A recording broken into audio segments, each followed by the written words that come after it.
I'm gonna open up two windows on my laptop so I can make sure I got eyes on both. Okay. Du-du-du. Okay. I'm gonna.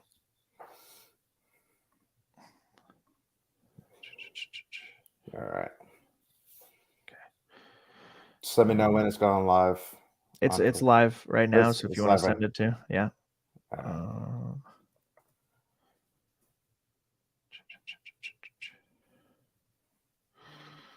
It's so surreal to see this. Yeah. Like we fucked around with Twitter Live too. I think at one for a couple times because we stream every Tuesday, and we're starting to stream a little bit more just to get a little bit more reps in and practice. Like kind of like I mean, you get it. So Yeah. and that's just something. And that's just every time we do it, I'm just like, oh, this is cool. Like this is. So Twitter Live is incredible, honestly. The only like shitty part is that you can't watch it and scroll. And so like Okay. I'm sure that's got it. They're gonna have to be fixing that because like YouTube, like now, I don't know if you know this, but like when you're watching a YouTube video on your phone, like you can now exit the YouTube app and the video will just play like in the Okay. top right corner or something. And so like that's what they need to do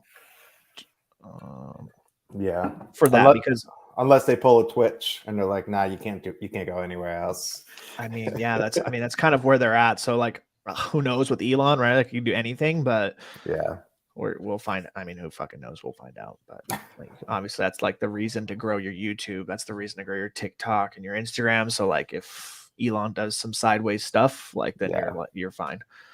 Okay, let's fucking ride. We're gonna play the theme song. We're gonna absolutely jam, and then we're gonna get into it, dude. Let's go. We're riding.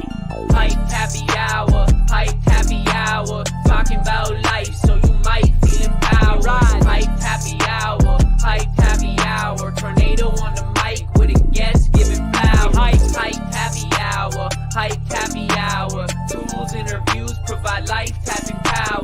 Hype happy hour, positive and light with advice, build your tower. Happiness is key, so you gotta bring the smiles out. Inspiration needs a bit of passion to just wild out. Positivity and optimism when we ride out. Enthusiasm and dreams, gotta feed them till your time's out.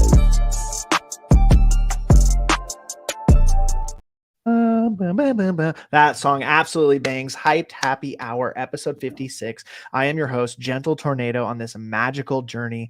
I created a company called Live Hyped.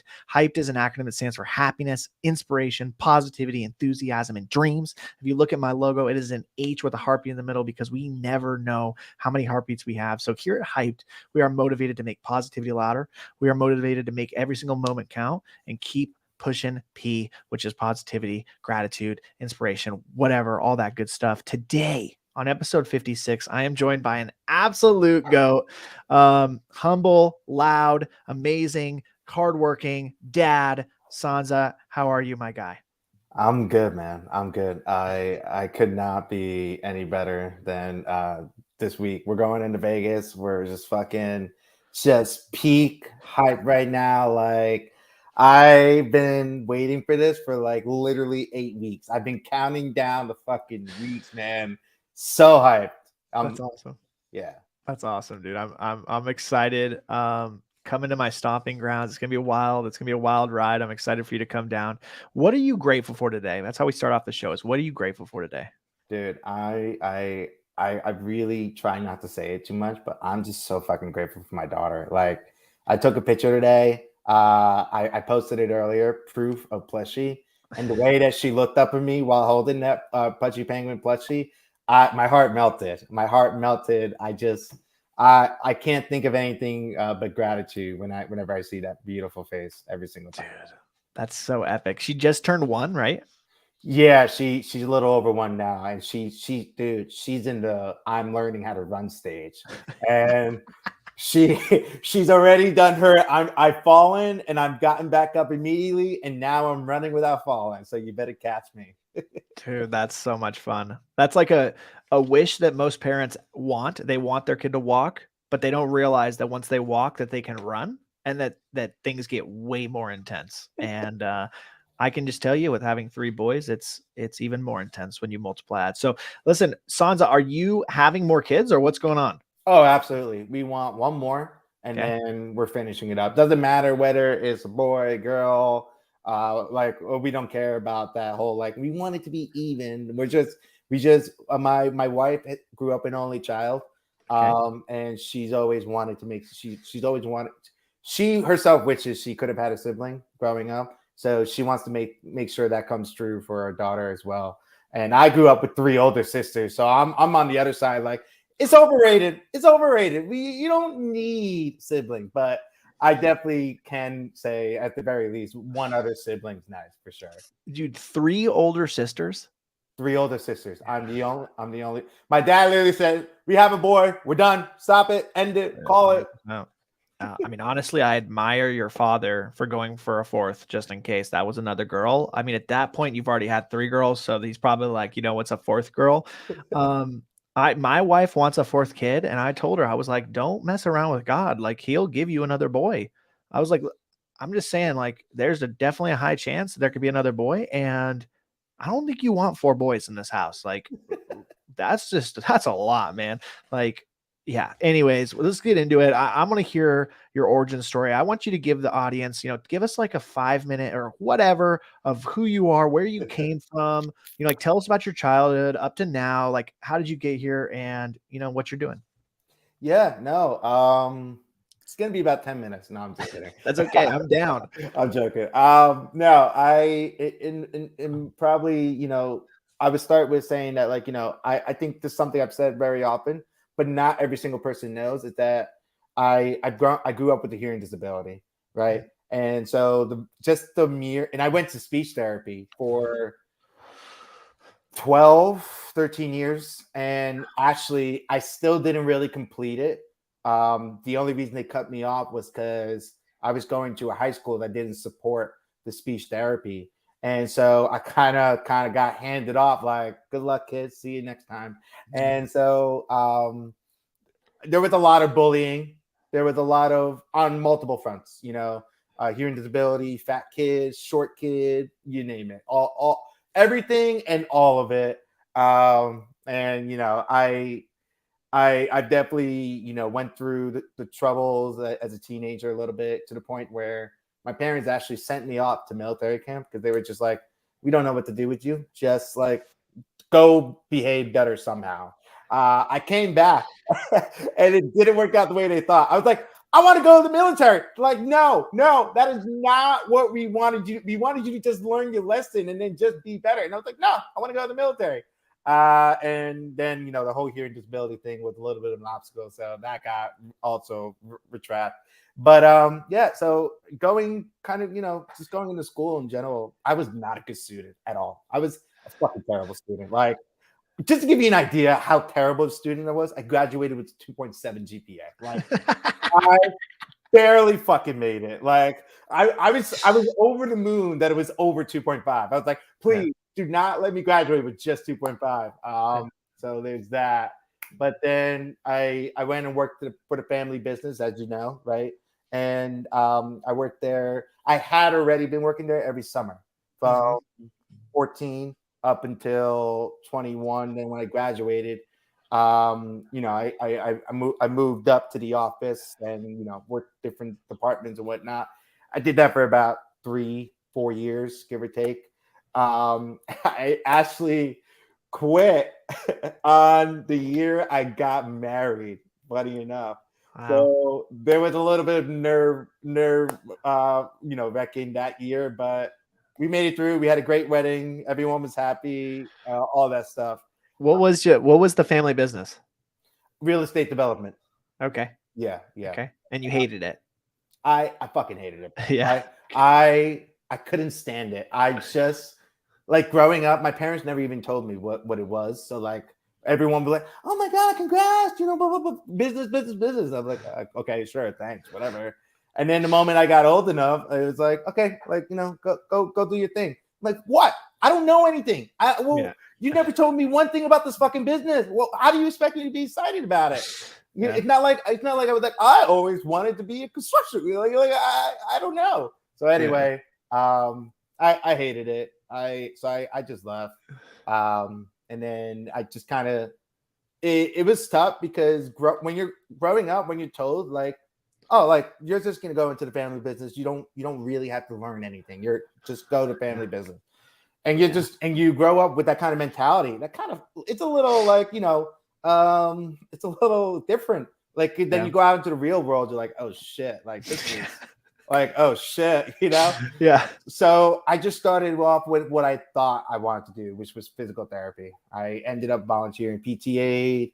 That didn't work out because I realized, no, fuck that. I don't want to take on 6 figures of college debt just to do something that I think I like. So I was like, fuck that. Which ironically made my segue into personal training. And I'm actually really grateful for that because I was terrible at public speaking. Like fucking terrible. Yeah, I bet. I was not even the closest bit of confident. Like if this was happening that back then, I would be trembling. My hands would be like this, and I'd be stuttering every other word. Yeah. But long story short, on that front, personal training turned into nutrition coaching, a little bit of hybrid, turned into just nutrition coaching because I was putting in 50 to 64 hours for the same amount of pay of 20 hours of nutrition coaching. So it just made financial sense. I love the personal training aspect, but I needed to start caring about the time dedication with the pregnant wife, happening. And so ended up becoming a nutrition coach full-time, did that for another 6 months ish, and then found NFTs. And I got onboarded to a project that I kind of named my price in terms of like what made the most sense between what I was getting paid and to what I was asking to get paid, and risks included. And they met it, and I worked with them for a year. Then I resigned after a year because I saw a lot more potential in Twitter Spaces, and here we are. Yeah. So tell me a little bit about like the hearing aid journey. So for a while, I'm guessing that nobody knew that you had hearing problems, or did they know? Well, it kind of sounded like nobody knew that you had hearing problems. They just thought like you couldn't speak well. Yeah. Well, so here's the thing. My parents are deaf. Both completely deaf. They can't hear shit. They can't hear shit, bro. Can't hear shit. Whoa. Okay. If you've ever met a deaf person, you know how they talk. Yeah, and of course. As someone who is not completely deaf, but a little bit of hearing, you're mimicking that. And so it was a very similar kind of in the middle of what I could actually do and what they were actually saying. And so this is the funny part because it's still going on to this fucking day, bro. And it's hilarious. My mom swears up and down that I got malaria, and that's why I lost my hearing. And she has nothing to back it up. She has nothing to back it up, right? Oh my gosh. And my sisters, who can hear just fine, and they hear everything, they're like, no, you were born this way. And we know this because every time we call your name, you would not turn around. And so I actually got my first set of hearing aids around, I was told around 4 years old, I got my first set of hearing aids. And those were the ones that were around a year, but those were like really big and visible. So you would see those fuckers right on my ear. Yeah. But yeah, and then I eventually graduated to the ones that are in my ear now, around 12 years old. So 8 years later. And leading up to that, there was a lot of the big hearing aids, and they had something called an FM where the teacher would hook it up. And this is more so funny than it is like feel bad kind of thing, because the teachers would forget to turn it off every single time. So anytime I was taking a fucking test and the teacher forgot to turn it off, you bet your ass I was like, oh yeah, baby, hit me with the answer, let's go. Yeah. That's why you got that, that's why you didn't get a 2.0, you got a 2.7. Yeah. I absolutely love it. Yeah. That's interesting. So what would like, so I don't want to bring up old memories, but I feel like at this point you're way beyond that. Is like, what was the bullying like? Like how do you make, first of all, it's just crazy that anybody would make fun of a deaf person or a partial deaf person. That's like so messed up. Never wish that on anybody. So like, what was that like? Like, what are people saying? Like, oh, you can't hear me, or what are they doing? Like, what is that like? Well, the issue was this. I Well, first of all, the real issue was because of my hearing disability, the school system didn't know where to really put me, besides put me in special education. And Okay. so I was getting called sped a lot, right? Like in an insulting way, not like, Yeah. oh yeah, he's just a sped, whatever. But like It's just a sped. yeah, but like so it was just kind of like we don't really know what to do with you because you're clearly you're clearly able to function. Yeah. So we're just gonna put you in this category. And because of that category, it's the main reason why I got bullied. And I actually really I mostly got like, I don't because it's been a long time. And Yeah. it's really been more so because like people got used to treating me like the normal kid Mhm. that they just like kind of naturally fell into like, oh, why can't you hear me? Like, are you fucking stupid or something? It's just like, and then they would go the extra mile to like dig it in a little bit. But at the end of the day, once I left middle school, the bullying kind of like slowed down a lot more because I was going from a public to a private school, fortunately, right? But even in private school, I would get made fun of a lot more so for my height, sometimes my hearing. But eventually, by like my junior year, everyone kind of all agreed with me that like there needs to be a little bit of respect because Yeah. the problem was my parents also never taught me boundaries because deaf parents, the deaf education in general back then, terrible, Yeah. underfunded like severely by Yeah. so much.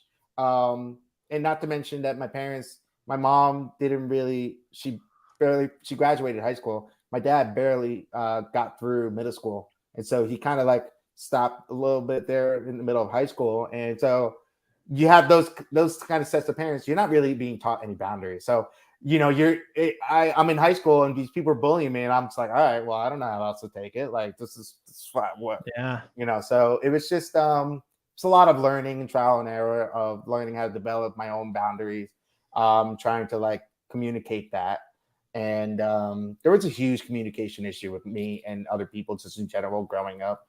And I think that's why once I got old enough and I actually got closer to moving out on my own, I start to realize that that was a skill I needed to hone in much more so that when I do communicate, it's a little bit more clearer. And honestly, I think everyone knows by now because of my monologue, I still am honing in on that a little bit more.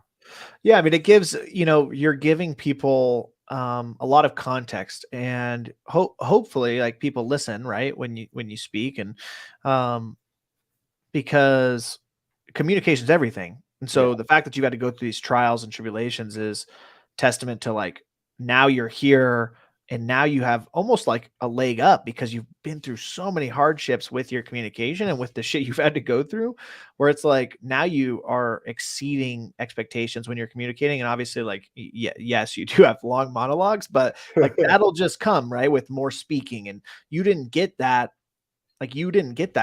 as a kid, or especially with your parents being deaf. Like that's insane. I had no idea that your parents were both deaf. So that's another level of context where it's like, well, Yeah. I probably won't ever give you another like hard time about a monologue because like you didn't have that. Like you had no one to stop you and be like, Yeah. you better My- stop talking My because dad was also legally blind as well. this is wild. So okay, listen, so let's just dive into this real quick before we get into the segments. Is like, your parents they're in a niche like real estate development. Like this is like niche of niche with like deaf people, because like how do they selling these So developments if they we can't communicate and your dad is legally blind? So my grandfather is one of 9 brothers, Wow. and so he when he came back home from World War II, he had inherited a few properties, which he then continued to further develop. And so it's actually my dad and my uncle, which is his brother. And even though my dad is technically older, my uncle is, let's face it, doesn't have the same disabilities that my dad does. So Yeah. so it's kind of like a work together and trio kind of deal. Yeah. But yeah, so that's really how it happened. But like, and my mom and my dad were just childhood sweethearts. So it's just one of those things. But yeah, it was definitely They definitely got lucky. I'll say that much at least. At the very least. Because other than that, they would have been absolutely screwed. I was like, yeah, like I don't know where I'd be right now, but what's Yeah. it for that? You might still be at that military camp. Yeah. So we're gonna dive into it. We're gonna get into happiness. The podcast obviously about bridging the gap between personal journey and the words within Hyped. So I'm gonna share my screen immediately, and I'm gonna read to you my favorite definition of success. It's by Ralph Waldo Emerson. It says to laugh often and much, to win the respect of intelligent people and the affection of children, to earn the appreciation of honest critics and endure the betrayal of false friends, to appreciate beauty, to find the best in others, to leave the world a bit better, whether by a healthy child, a garden patch, or a redeemed social condition. To know even one life has breathed easier because you have lived. This is to have succeeded. How do you feel about that? I love that, man. I love that. I think that one might be one of the few quotes that I've ever read in my life, even as a kid, that I like. It still hits home, you know. Yeah. I practice stoicism a lot. Yeah. And that's what that reminds me of almost immediately, right? Yeah. It's just the biggest thing that rings true for me is I constantly repeat this to myself in the back of my head, which is that I don't wish things happen as I want them to. I wish that they happen as they should. Yeah. That's it. Absolutely. That's it. That is it right there, dude. We get the privilege of having life happen to us, and we get to experience that every single day. And there's ups and downs, there's bads, there's uglies, there's greats. It's an absolute pleasure and a privilege to experience life. And I think that mindset is huge. Do you read the Daily Stoic every day? I used to. I'm not an active reader as much as I like to be, but there was a huge a huge chunk of a year where I did read the Daily Stoic every day. I read Meditations for a little bit. I read Obstacles the Way, Ego's the Enemy. Those were some of the most banger books that I've ever read. I want to read Atomic Habits soon because it might be the one book that I read the most samples of without actually having read it completely. Yeah. And everyone swears by it. So clearly there's something to be said about that. And it feels like, and from what I heard, it aligns a lot with the values and morals of Stoicism in general. And so that's, You definitely need to read that. So I'm guessing you're a very visual person. So do you like to read? I don't like to read. Really? Wow. Before I got into Stoicism, I got into it, but you know what I mean. Before I found it, I guess is the correct term. Mm-hmm. The last book I had read was high school. Yeah. So that's interesting. Are you an audio learner then, or do you think you're kinesthetic, which is like feeling and touch? So, because I don't read. I absolutely hate reading, but I could listen to 500 audiobooks in a week because I'm an audio learner, and so that's why I love Spaces and stuff, because I can listen to anything, or I could be doing stuff and listening to you talk and be productive. And so I find that interesting that you're not a visual person with your hearing. So what do you think? You're kinesthetic, feeling and touch? I am a visual person in the case of for example, when I watch TV, I have closed captioning on and I can watch both, no problem. Yeah. But when it comes to, when you say visual, right, I'm thinking big pictures or whatever, right? Like a fucking kid's book or whatever. But and I'm but no, there was just a way that the books that I read, like Ego's the Enemy, was The Obstacles the Way, those particular books was just written in a way that just kept me so engaged. And I had never experienced that before.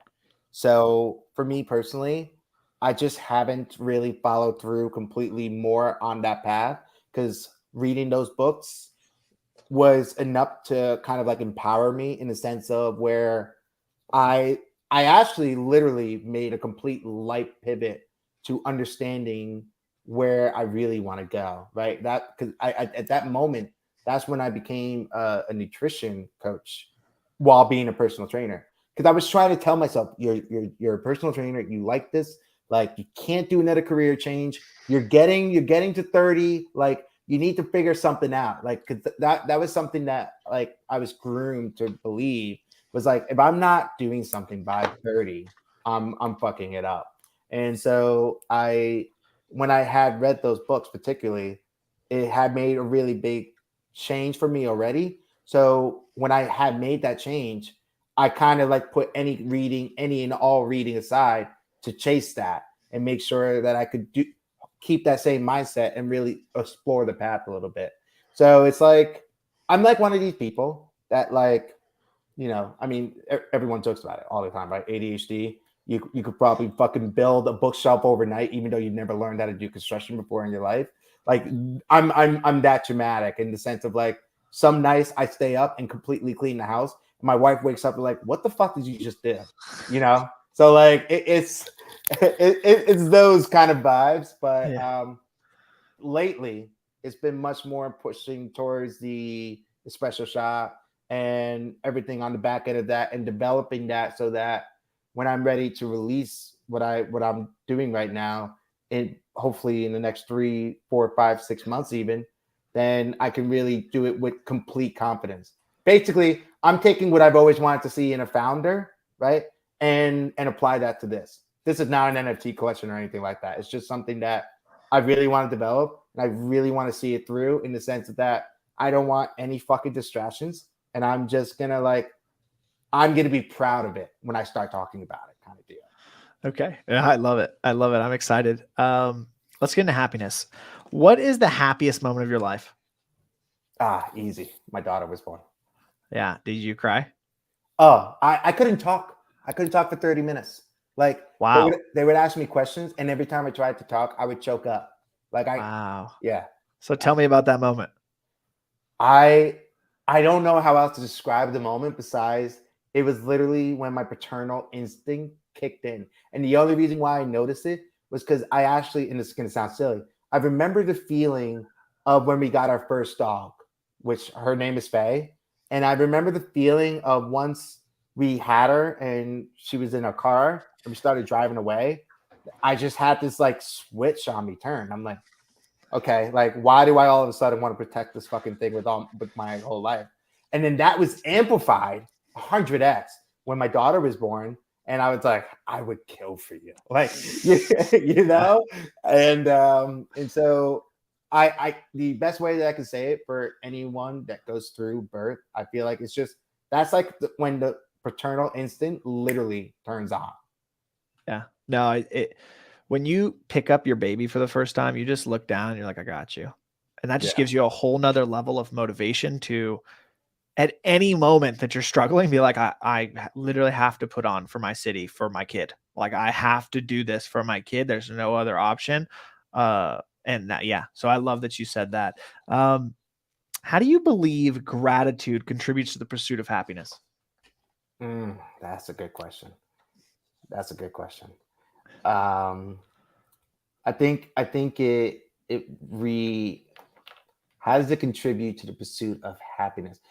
I think it in the best way that I can kind of apply it to my personal experience is that every time I tell myself I'm grateful for something, I literally change my mindset every single time. And sorry, I shouldn't say change, reset my mindset every single time. So it doesn't matter if I'm having a good day, bad day, whatever day. The moment I'm grateful for something, boom, I'm like, cool. I'm super grateful to just have fucking woken up today. Like. I'm super grateful that my wife is patient with me putting in this many hours per month on fucking Spaces. I'm grateful that I'm this close to achieving something that I've been trying to achieve, but literally the last 10 months. Like it keeps coming there. It's just the list just keeps growing and growing every fucking week. And I just wake up happier and happier. I know it sounds corny and I know it sounds silly, but like, it's literally what happens. You find something you're grateful for, and you're like, okay, cool. Like, it's not that you can't complain.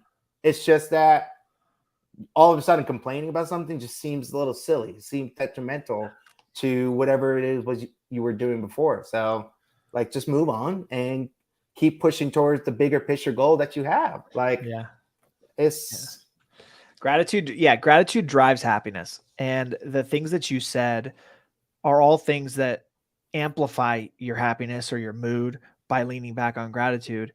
And how can you be upset? You start asking yourself, like, how can I be down? How can I be upset when I am a dad? I have clean water. I woke up. I have a wife that supports me. I have this that I'm doing. I'm close to a goal. I get the opportunity to have this goal that I'm close to achieving, right? It's things like that you can ingrain in yourself. And then when you're having a bad day, you can reframe it to be like, well, I'm a dad. I woke up. I have water. I have food. I have a house. I have weights in my basement. Like that's the alpha. That's the alpha, because there's, if not 40%, 50% of the world, probably 70% of the world that has it way worse than you.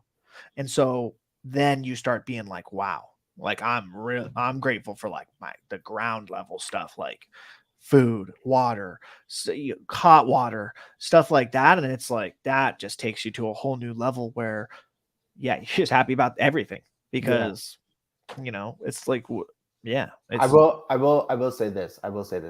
To get to that point though, I had to learn that sometimes it's okay to not say, if I'm having a really, really bad day, I'm just like, it's fucking horrendous. I'm dragging my feet. I don't want to do anything. Like, it's okay to just kind of like let those feelings flow through you and just feel it. Just feel it. Don't think about, oh, someone else has it worse than me. That doesn't matter. Someone else is not you right now. You are you. You know what you're going through. Let yourself go through it. Just take it minute by minute at that point. Like, you don't need to be thinking about anything else besides, how do I just get a little bit better than right now? And it could mean anything. It could mean literally sitting on the couch, looking at the wall, looking at the TV with nothing on it, turning this chair around, looking at this fucking wall. Like, it could be anything. It could be taking a nap. It could be just literally writing in the journal. Like, it doesn't have to be any one solution. It kills me when people try to find a one solution fits all thing. There's no such thing. Everyone is unique in their own way. Everyone has their own approach. And whenever someone tries to share what works for them to another person in front of me, in the nicest way that I can put it, I'm just like, it may not work for them too, so you know, like, it's that simple. That is so important. And one of the biggest questions I get asked is how do I stay so energetic? How do I stay so positive? How do I stay so grateful? And I always say that here's what I do. This is my examples of what I do. I'm grateful. I lean into my family. I lean into things that I love the most, but that doesn't mean it's going to work for you. So you have to figure out ways that you can be grateful, or you can be positive, or you can find excitement in your life, because I can't do that for you. I could tell you everything that I do. I could tell you how my friends do it. I could tell you how my wife does it. It literally doesn't matter. And I know that translates so many other places, right? Entrepreneurship, running a business, doing anything, running, like literally anything. Because, for example, like Gary Vee can give you all the info. Like, you're not going to do it just like Gary Vee. You're going to take it and you're going to do it how GT does it. You're going to do it how Sansa does it, because that's going to be the way that you get farther in your own life, because you don't want to just copy somebody else. You want to do it. You want to take what somebody else did, learn from them, and do it your own way. Yeah, I literally could not agree more. I hate to say it like this, because I'm literally always involved in spaces, but like, it's literally how people say, like, oh, this space's host is like that space's host. It's like, no.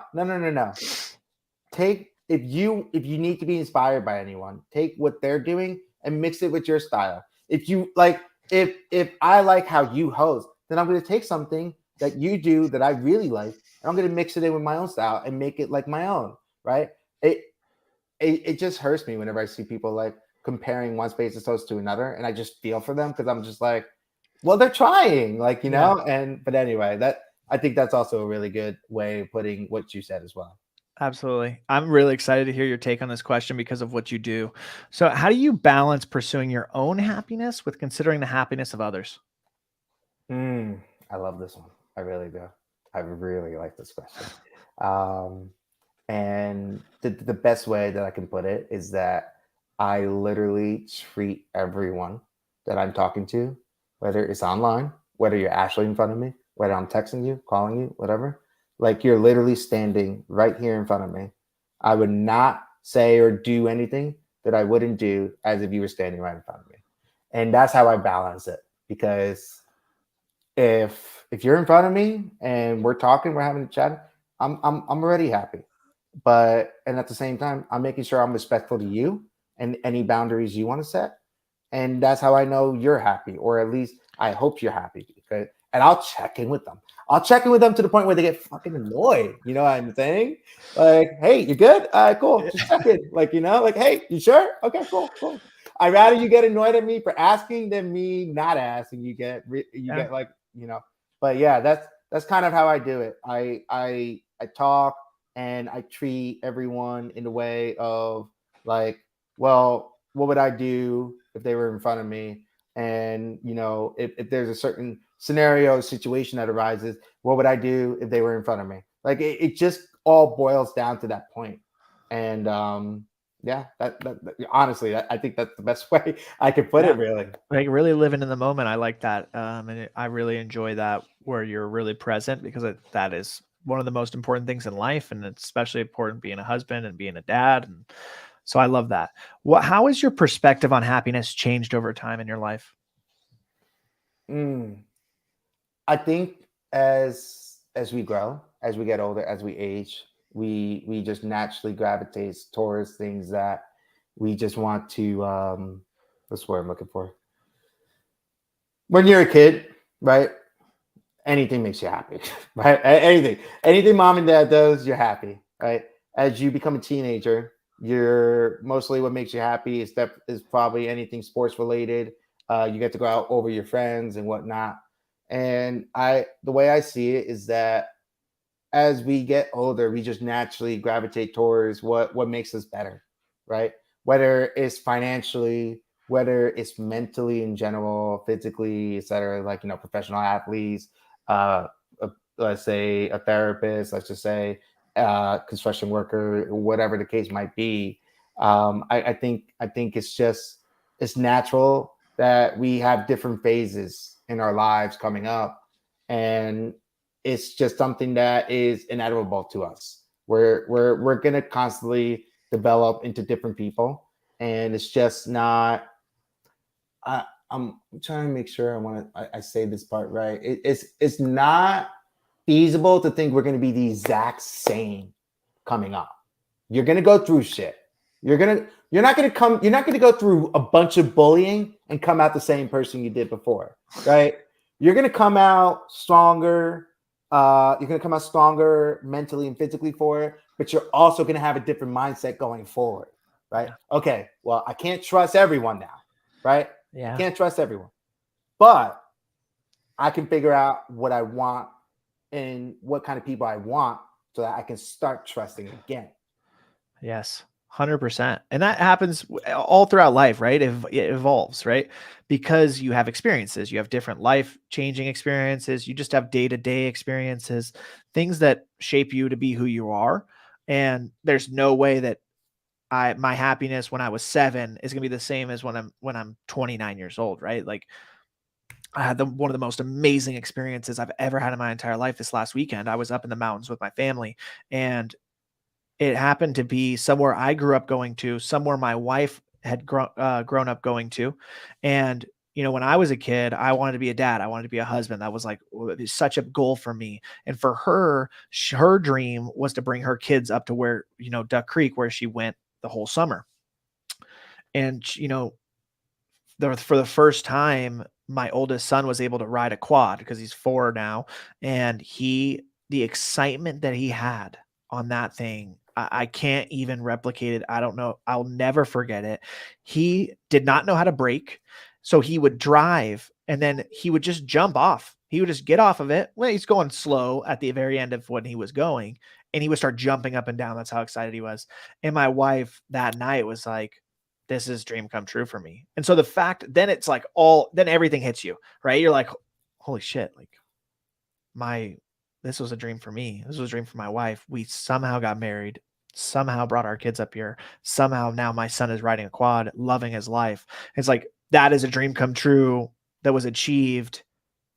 And so at 7 years old, I wouldn't be as happy as I am now to realize like that moment has happened, and to see where it's going to take us as a family and as a dad and all these things is like, your fucking kid's only one, dude. Like I tell everybody that has kids that are younger than my kids, I'm just telling them, you're just in for a treat. Like, it's just the best. Like, it is the best thing ever.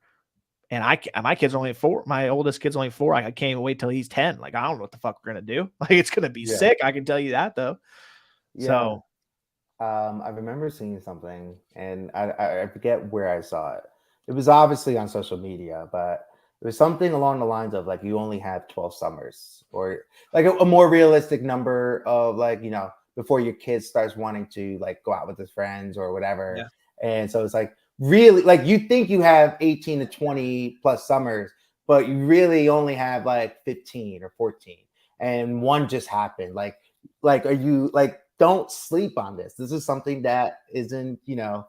And so that kind of hit home for me. I was like, yeah, like, we already had one summer with her. Like, I'm just, you know, mind blown by all of it. And so, yeah, man, I 100%, which, by the way, that picture that you took of your family was so beautiful, man. That was just like, I teared up a little bit seeing that. It made me so happy to see that. Genuinely. Thank you, man. I think that, yeah, when you're happy with your life, you know, there's so many things that can happen outside of just your core that can affect you. And I just feel like I know that I'm just have this force field of happiness, good energy that's around me, that I just like, you can fire off whatever you want at me. It doesn't matter, because it's going to bounce right off, because I'm at such a good place, and I'm just going to keep getting to better places.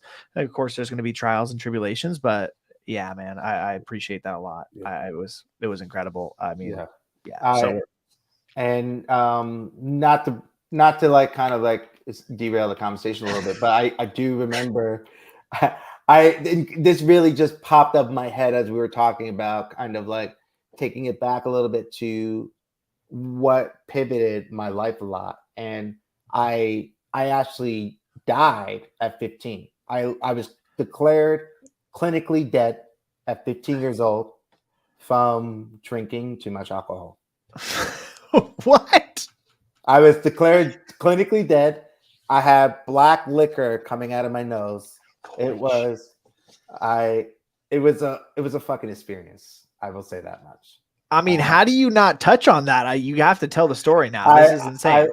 I just remembered it, and it happened. It happened literally half of my life ago. It's been a while.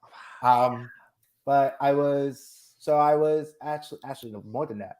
I was 14 or 15, around there, 14 or 15. I'm gonna feel stupid talking about it, but we're gonna get through it. It'll be fine. When you're in high school in like the early 2000s, I mean, there's still fucking kids doing it now. It's just a little different vibe, but like, you're trying to drink, you're trying to be cool, you're trying to do everything and whatever. My parents had a bar in the house, obviously, so I would grab that, you know, and I would pour all that into water bottles, put that in a backpack. We had a local concert happening, and my cousin was playing. And it was the first time that I was finally going to see him play. And that was at a point in our lives where my cousin and I were developing like our family relationship a little bit closer. You know, he's 3 years older than me. And so that to me personally, I saw him as a little bit of a bigger brother, because I had 3 older sisters, which, by the way, I forgot to mention the age gap. My youngest sister is 12 years older than me. So yeah, that's wild. Huge age gap. sometimes I don't know if the story that my parents told me is real, but like, like they're like we were praying for a boy, and then 12 years later, it's like, okay, whatever. Let's go with that story. Some people are like, hold oh, the phone here, dude. You have siblings older than my parents. I know that for sure. My dad and my mom are only 52. Like, how old is your oldest sister? she's 51. Dude, I mean, yeah, Sansa's parents are absolutely riding. That's all I can say, dude. That's literally all I can say, dude.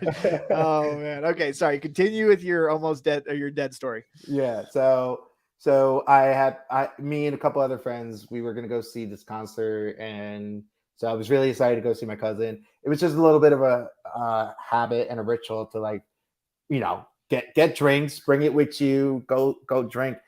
So there was a local town, and they had this I guess attraction is the fucking word for it, called the Gates of Hell.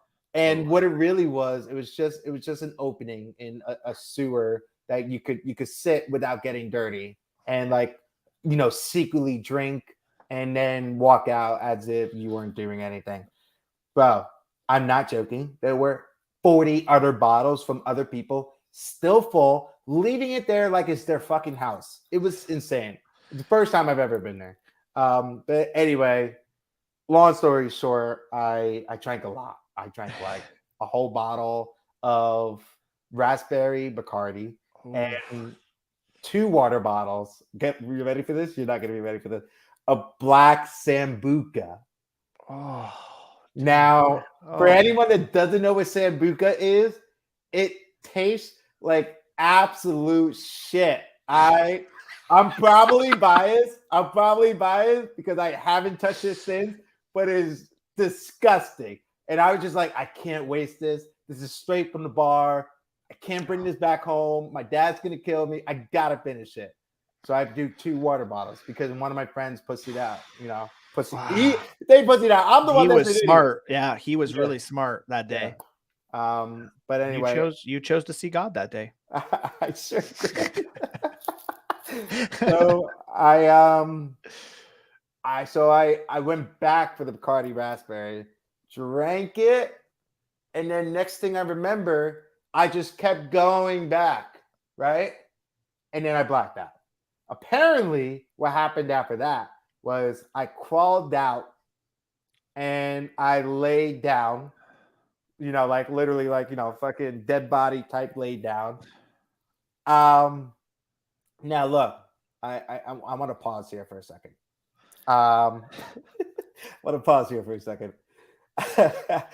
I am by no means like super religious or anything like that. I'm not like trying to be like I'm a spiritual bear or anything like that. I just need to put that out there. But I swear to God, I remember it like it was yesterday. I floated outside my own body. Wow. And I feel stupid, but I feel like I need to drive this point home. I floated outside my own body. I looked at my own eyes, and I was passed out. And then I just kept floating up. I couldn't do anything about it. I just felt like I was getting sucked up. And then at one point, I saw events unfold that, like me getting pushed into the ambulance, like kind of like all in one's montage, if you will. And then next thing I know, everything just went black. And I woke up in the hospital at 3 a.m. Vomiting my fucking guts out. And according to everyone and every person, if you ask them, there was no reason for me to survive. I had blood alcohol content that was so far above what they had ever seen. They were like, we don't understand how you're alive in the fucking slightest, like at all. So I literally got a second chance at life, and all I could think to myself was, why? Why am I alive right now? Like, what is it that allowed me to be back here, right? And if I had to describe my religious standing, and not to insult anyone or anything, I would say I'm much more aligned with agnostic, just because like to me, that makes the most sense because I didn't technically see anything, but I felt certain things. And so I'm like, okay, well, maybe there is, and so, I know a lot of people have very strong beliefs, but I just felt the need to put that out there because, it's a very touchy subject, and I totally get it. It's not as serious. Listen, I'm mega religious, Yeah. and that doesn't mean I push it on people. Honestly, I'm shocked that you're not more religious after coming back. That's wild. Yeah.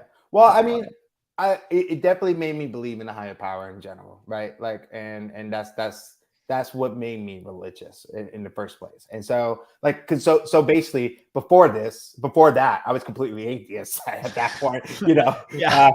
But you saw God that day or something. Yeah, That's yeah. the I thing, saw, yep. I saw and felt something that day. But and anyway, so what had followed after that was a really, really interesting journey, honestly, over the next 5 years after that, because it started off with family that was both happy and really, really upset because, like, how could you do that? Like, and just to give everyone kind of a context, is we're talking about an immediate family of 17 people.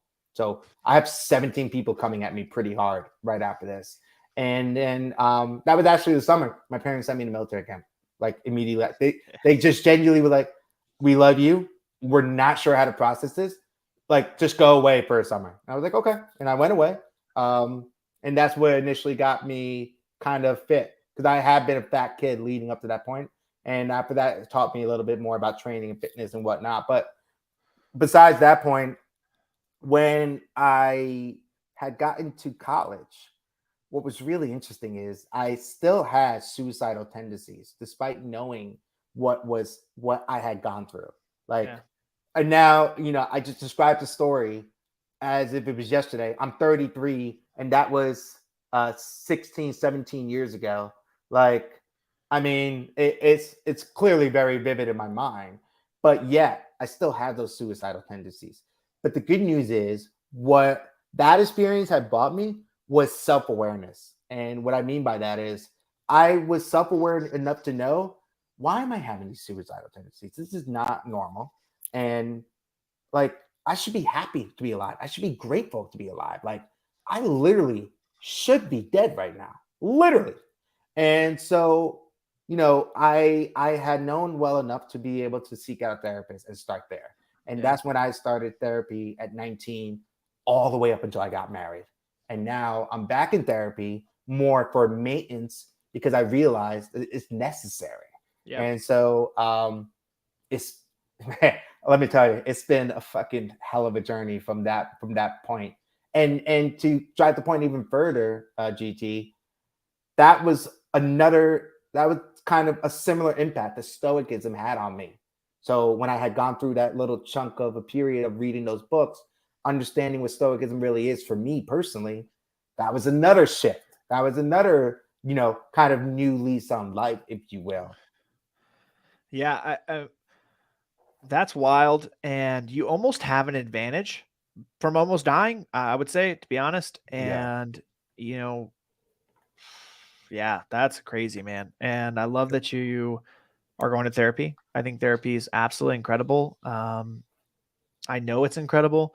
And I am on a mission to make therapy cool. Like, I want therapy to be the coolest shit that you can go do for yourself. And I just do not understand why it's demonized, why, and obviously that's why I started the nonprofit for teens, because it starts there with, teens making fun of each other if they found out that someone was going to therapy. Teens don't even want to go to therapy. Most people don't even want to go to therapy. And the thing is, it's just making yourself better. That's it. Like, that's the easiest way to describe therapy, is like, you just want to get better. Doesn't matter. We don't have to address a problem. There's no such thing.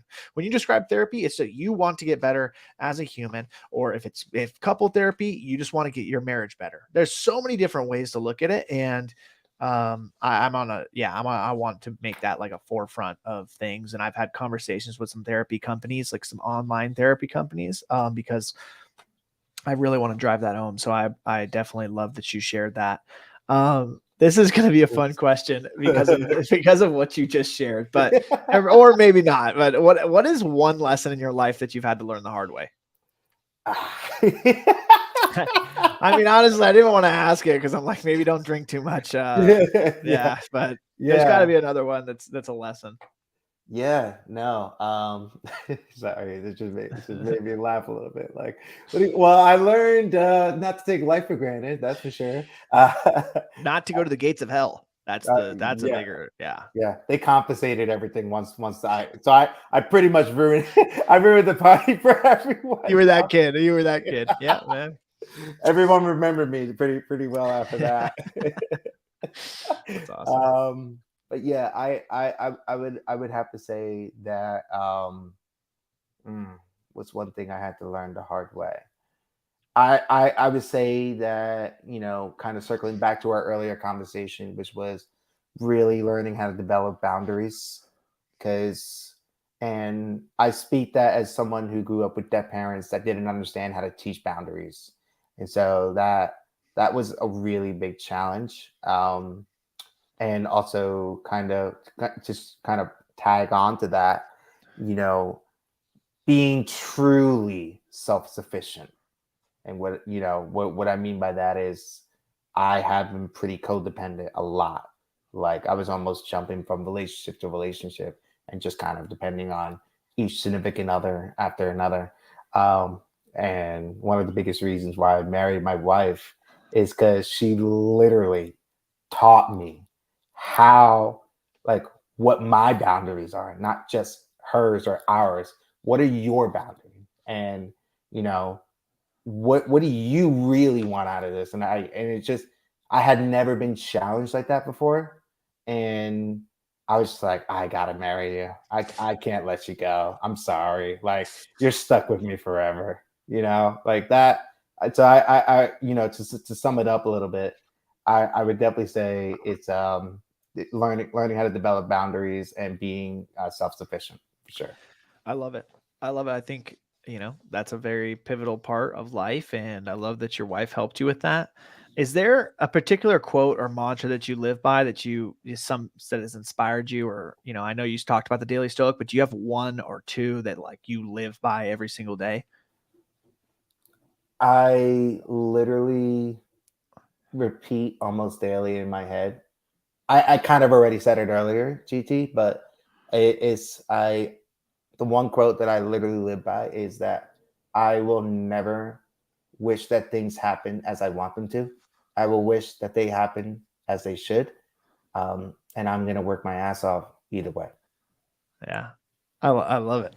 I love it. That's how life is. The two things that you can control in life is how hard you work and how you spend your time. That is a mic drop.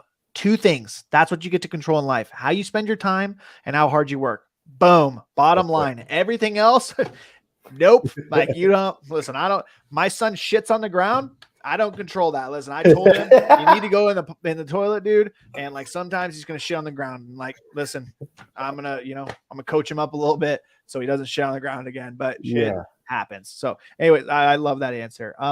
Yeah. I will also say this.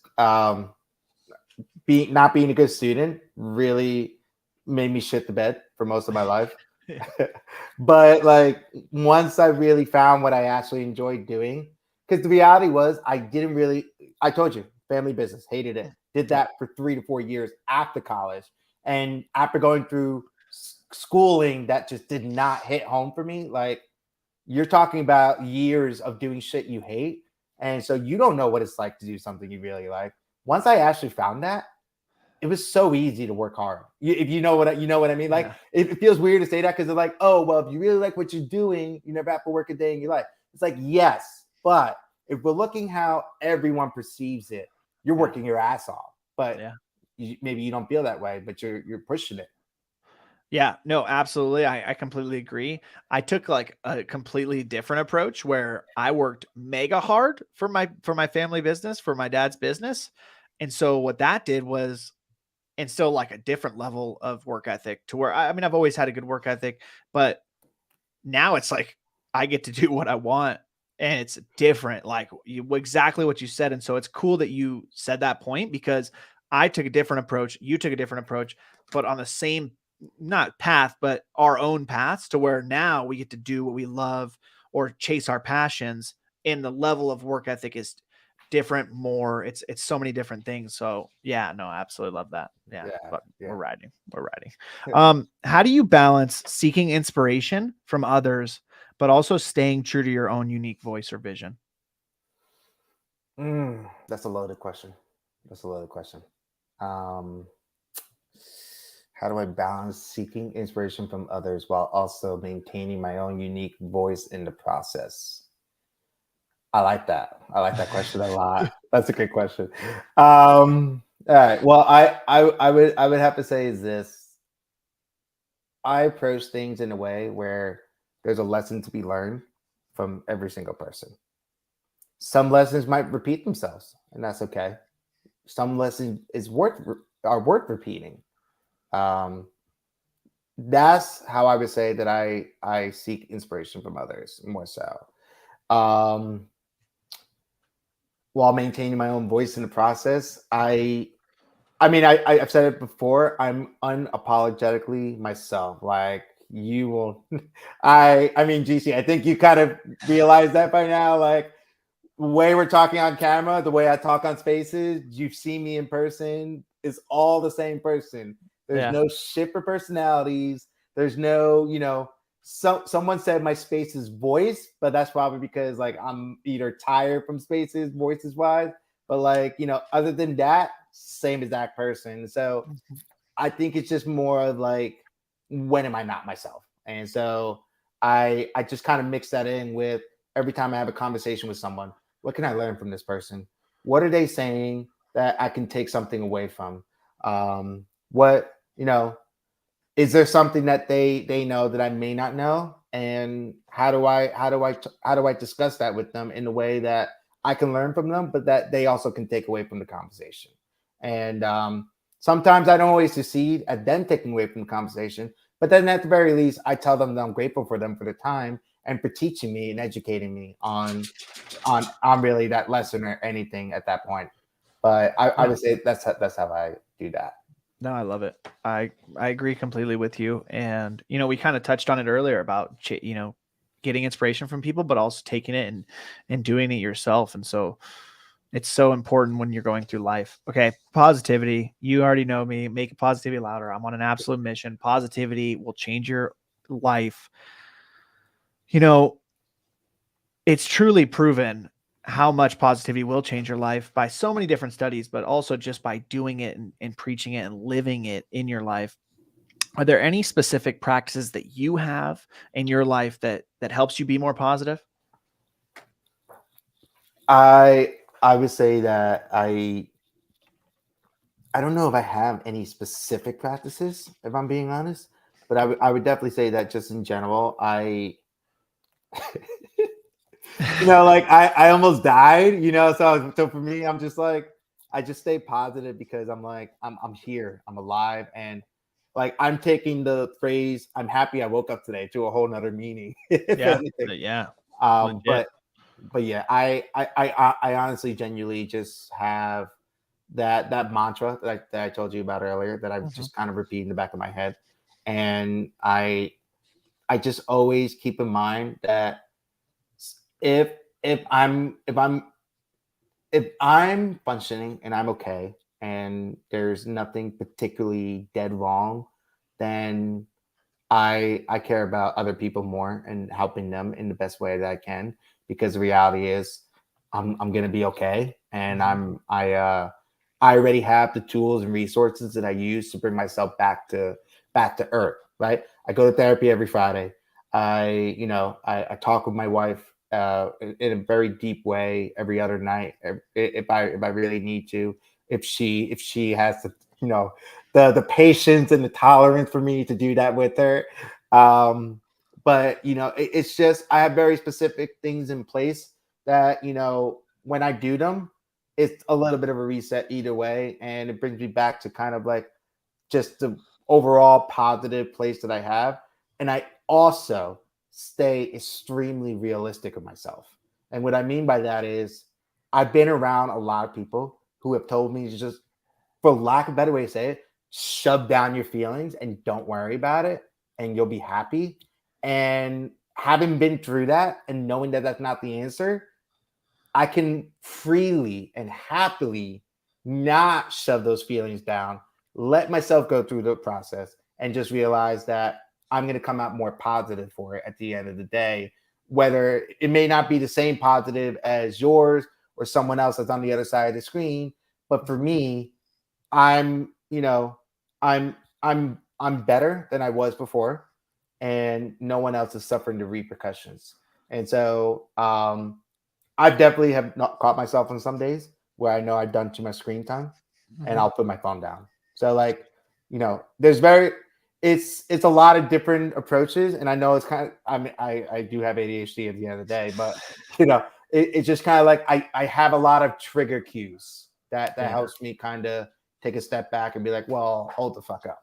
Yeah. Let's stop the train for a second. There have literally been days where I'll unplug my soundboard, close my laptop, put down the blinds, turn my phone on the screen down, and just like put my head down. So I'm just like, what the fuck do I have to do right now? You know what I mean?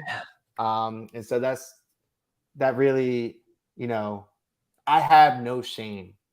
Like I essentially am almost always putting the ego aside, to the sense of like, forget all that objectively. Yeah. What's going on right now? You know what I mean? Yeah. So, No, that's good. No, I love it. I think it's great. And you touched on different points and different things that you use in your life. So you kind of did, at the beginning, were like, you had said one thing and then explained your whole process, which was awesome to hear. There's this stigma behind toxic positivity. It's like very big in our society.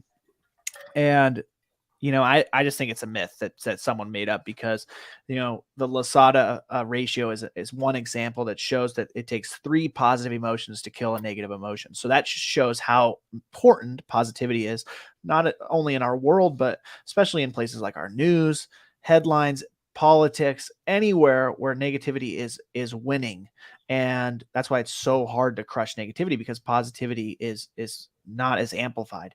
So, in your opinion, what are some misconceptions that people may have about positivity, and how do you think that they can be addressed to overcome that? Yeah, I really think people take the toxic positivity stigma to the next level way too much. And it doesn't mean, forgetting everything that you're going through and just smile, because that just leads to even worse things. And I mean, again, that's one of those situations where you just let the feelings flow through you, in the sense of, just taking a breath in, writing down what you're feeling. There's a lot of different approaches to that. But, for the most part, whether you're writing them down, talking out loud, recording yourself, etc., you're doing one core thing. You're letting the feelings that you're having happen. You're letting them happen. Yeah. You're not making yourself feel bad before you even let yourself have a thought. You're having the thoughts. You're letting the feelings happen. No, I love it. I agree. And you have to let the negative emotions, you have to recognize those. You also have to recognize the positive emotions, and then you can deal with those things. And it's kind of been the theme of what we've been talking about, is that you have to address the emotions and the things that are happening, and then you get to feel those emotions. And that's just a level of self-awareness that can take you to the next level of understanding what's happening to you, understanding your own feelings, understanding how you can respond to someone, understanding how you can handle a situation. And like you said, these are all things in your life that you get to learn, and then you get happiness from a different place. And, I love that you said that, for sure. I like to say, I don't always say it, but I like to say, I hate when I do that. I'm like, I always say this. It's like, no, you don't, dude. You say it sometimes. We can't know what the good days are without having the bad days. 100%. You need the negativity to exist in order to know what the positivity is. Yes. To think otherwise would be extremely foolish. Yeah. A few podcast episodes ago, I had this guy named Talon on, and one of the clips that I took out of it was, at your lowest moment in your life is when you're the clearest, is when your mind is the clearest, because it's only up from there. When you are at your lowest of lows is when the whole world stops around you and you get to focus on only going up. And I feel like that's exactly what you just said, because it's true. Like, you have to hit the bottom to understand. Yeah. The grind, Yeah. So I love it. Okay, dude, we're getting to enthusiasm. I know that you got enthusiasm. I got enthusiasm. We ride every single day. Listen, Sansa, what are 3 things right now in your life that you are obsessed with? Gentle. You know what I'm gonna say, man. You know what I'm gonna say. I mean, come on. I wake up every fucking morning and I do good morning, everyone. I mean, come on, bro. You know what I'm gonna say. Obviously, I eat, live, and breathe the espresso shot, and that's not an over exaggeration. So yeah, there's one thing I'm enthusiastic about. And another thing I'm really obsessed with is, family development. I'm very, very aware of, Gento. I think you and I can agree on this here. Once the kids start coming, that date night is so important. Yeah. It's so important. Yeah. Like my wife and I realized the other week that oh shit, we haven't had a date night in 3 months. We should probably fix that. Yeah. And my sister, being the amazing, my youngest sister, the one that's 12 years old. Yeah. I know I got 3, so I gotta address this one.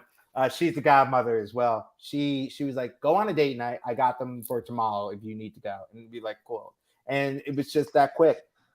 And so that, when I say family development, that's part of that, because we're developing that kind of, that side of us again, without having to worry about a kid running around, without having to worry about 2 dogs doing whatever. And then the third thing I would say is what can I do better tomorrow that I did or did not do today? And I know that's a little bit of a mouthful, but it's really, and I guess you could also categorize that as self-development, if we're being honest, but I like more words, as you guys know.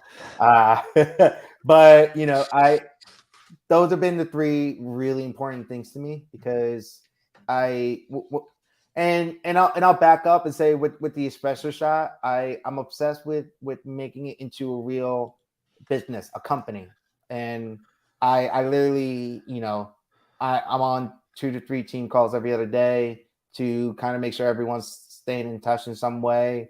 And if not, it's everyone's talking in the group chat that we have, that, what's going on next Monday? Do we have this? What's going on next Wednesday? Are you good for that? Do I need to reach out to someone, et cetera, et cetera? I'm obsessed with really developing a strong infrastructure, so that when it does blow up, and it will blow up, we can really fuck shit up.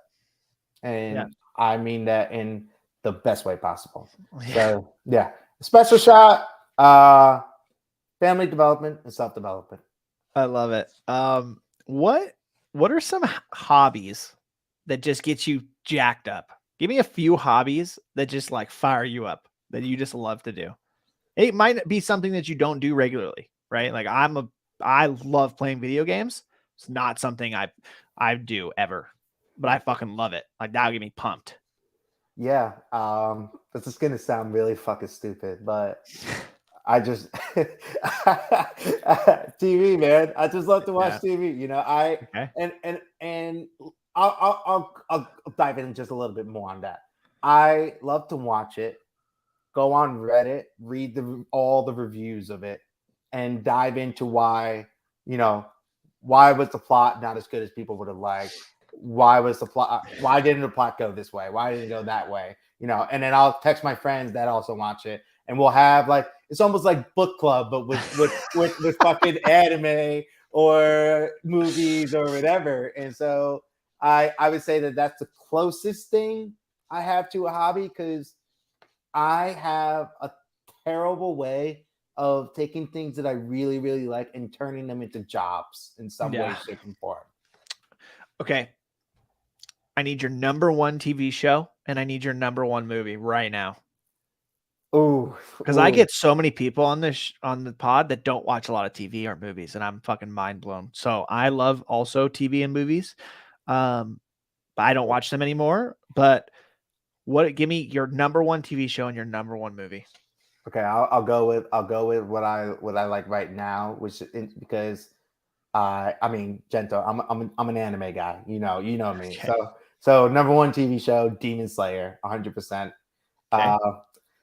And then number one movie, man, this is a tough one because I have different categories, right? I got the sci-fi, I got the classics, if you will. If I had to go class, I'll go classic. You have one favorite movie. I don't believe that everybody doesn't have one favorite movie, dude. I just can't. Like, it's not even I don't have to think. It's Night of the Roxbury. Don't even fucking at me, dude. I knew it off the top of my dome. Okay. Favorite trilogy, Lord of the Rings. Don't fucking at me, dude. I'm ready. Sorry, I've had a little bit more practice of this, so I'll give you some praise. What is your number one movie, dude? So when you asked me that question, I'll say what came to my head immediately. Catch Me If You Can. I mean, that's got to be it. I feel like that's what you thought of first. Yeah. What was up for debate in your head? What was your other options? Well, I was thinking sci-fi. I was thinking like other shit. You're a big sci-fi guy. Oh, it's all I watch. It's all I watch, bro. Okay, then what's your favorite sci-fi movie?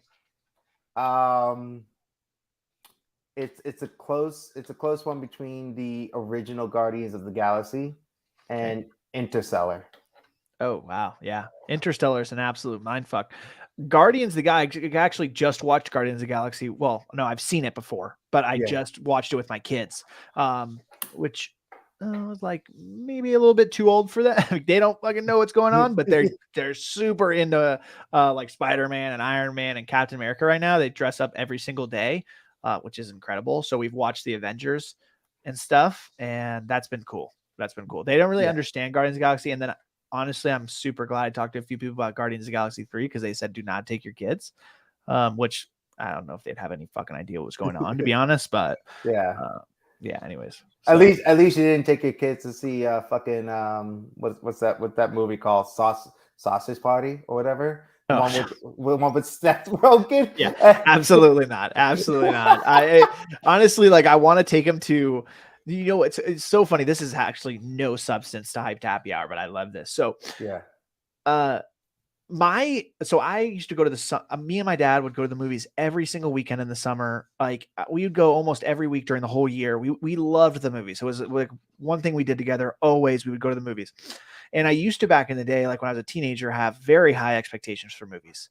And, my expectations wouldn't get crushed or, whatever. I'd feel a certain way. Now I'm at a level where, like, I don't give a fuck. I don't go to watch a movie to expect that it's going to be the next whatever great film. I'm like, I'll go see Iron Man, even though I know that the story's, not Iron Man, Flash, even though I know that the story's probably gonna be garbage because it's a DC movie, just for the action.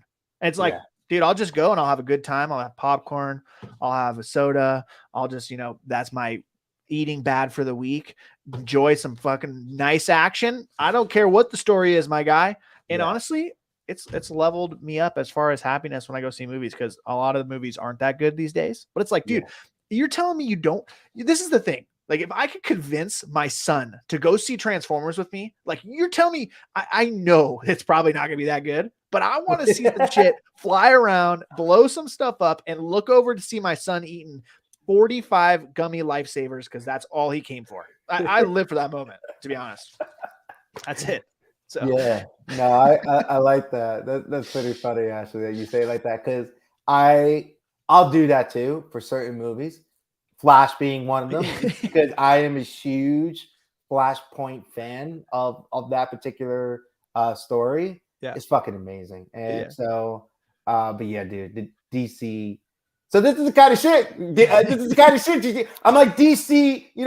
They Warner Bros. Fucking blew it. They blew it. They could have had something, and they blew it. Hey, here's the thing, dude. Like, people get mad at Ben Affleck because he wasn't a good Batman. It's not Ben Affleck's fault, dude. It's the writer's fault because it was the worst writing I've ever seen in my life. Like, don't hate on Ben Affleck. Ben Affleck's amazing, dude. Go watch any other Ben Affleck movie. You're going to love him. Yeah. But like, yeah, he probably wasn't the best Batman, but the story was literally the worst thing any of us have ever seen. So don't blame Ben Affleck. Let's blame the top level people here. Yeah. I didn't even watch the second Wonder Woman movie because I kept hearing about how bad it was. I love the first one. The second one, everyone, even the people that swore by the first one, they're like, don't watch it. It's not even worth your time.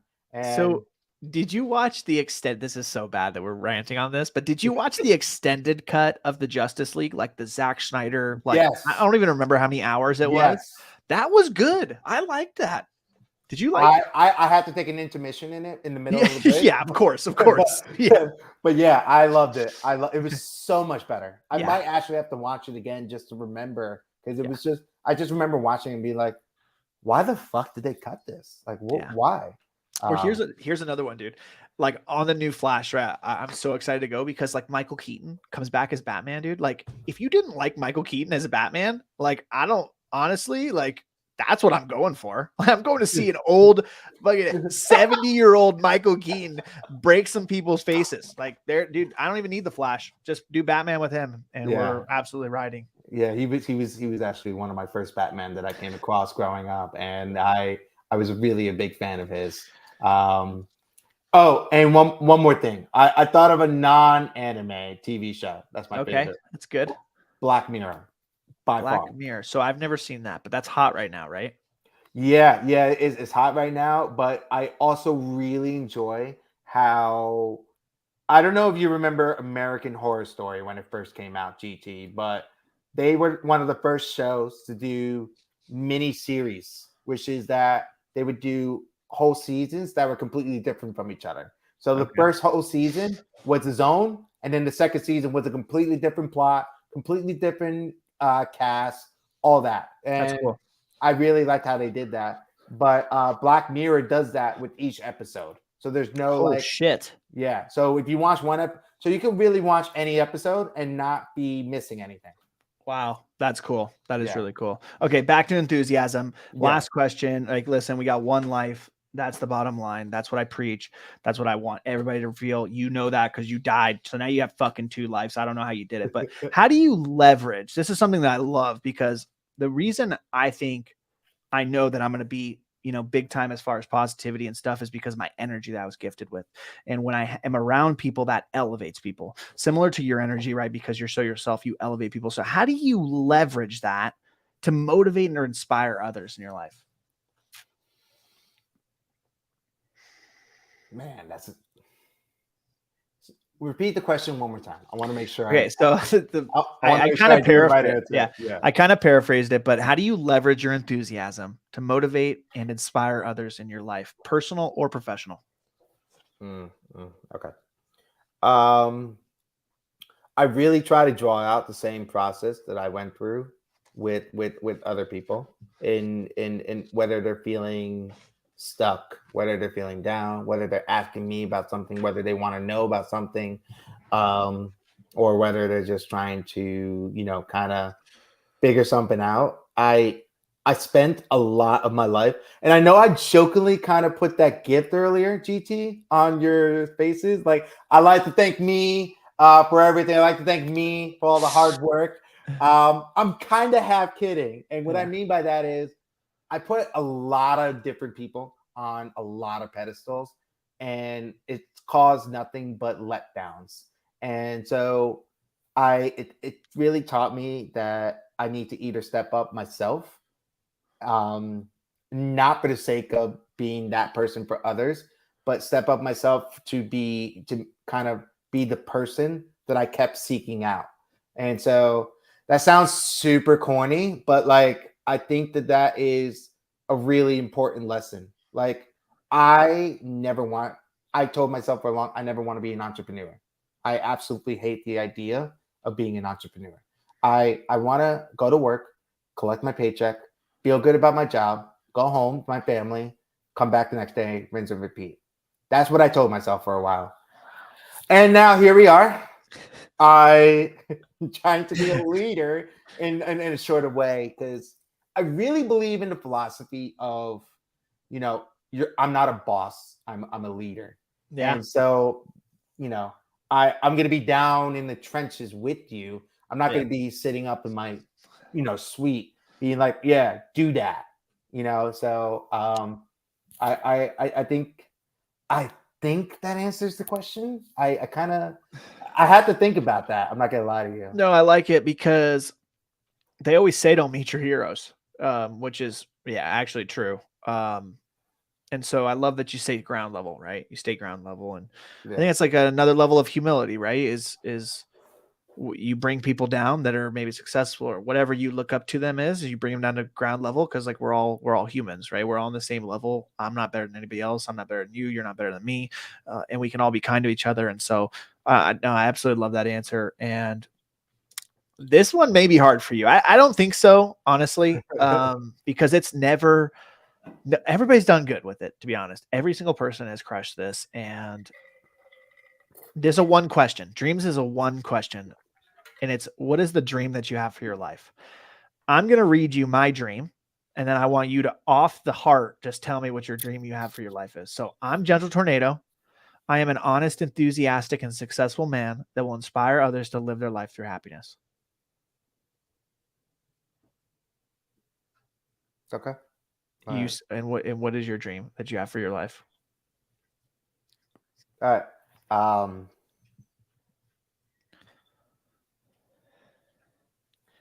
I want to create a level of trust so that no one ever has to feel like that they have to keep their walls up ever. And they can know that they're in a safe place almost immediately just by talking to me. Yes. Because there's no fucking reason for anyone to have their walls up around me.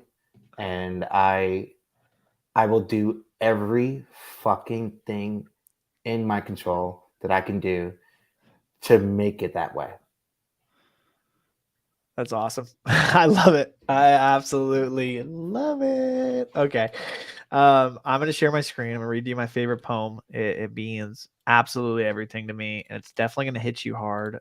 It's called The Dash. It says, I read of a man who stood to speak at the funeral of a friend. He referred to the dates on the tombstone from the beginning to the end. He noted that first came the date of birth and spoke of the following date with tears. But he said what mattered most of all was the dash between those years.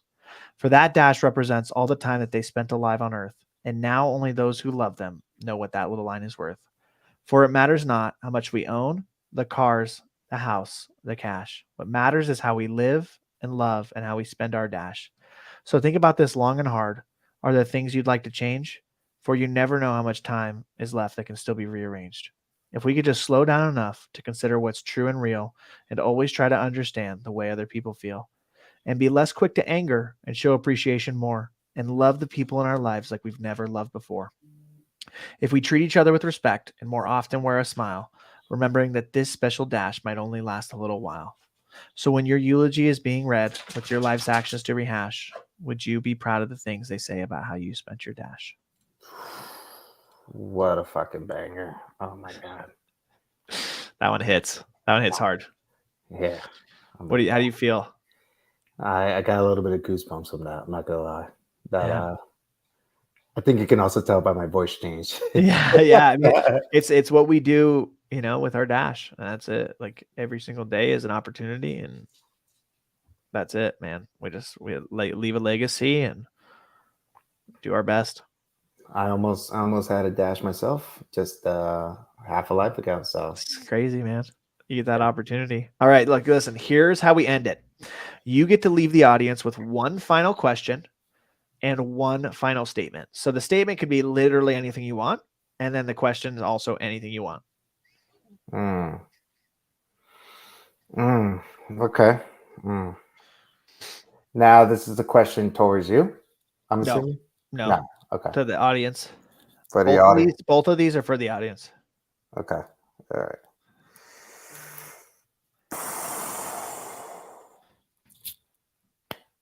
Are you proud of the way you're living your life right now?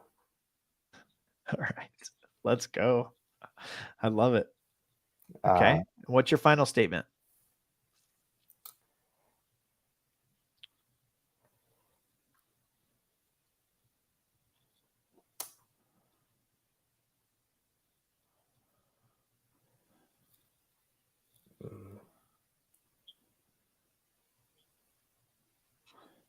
I'm thinking.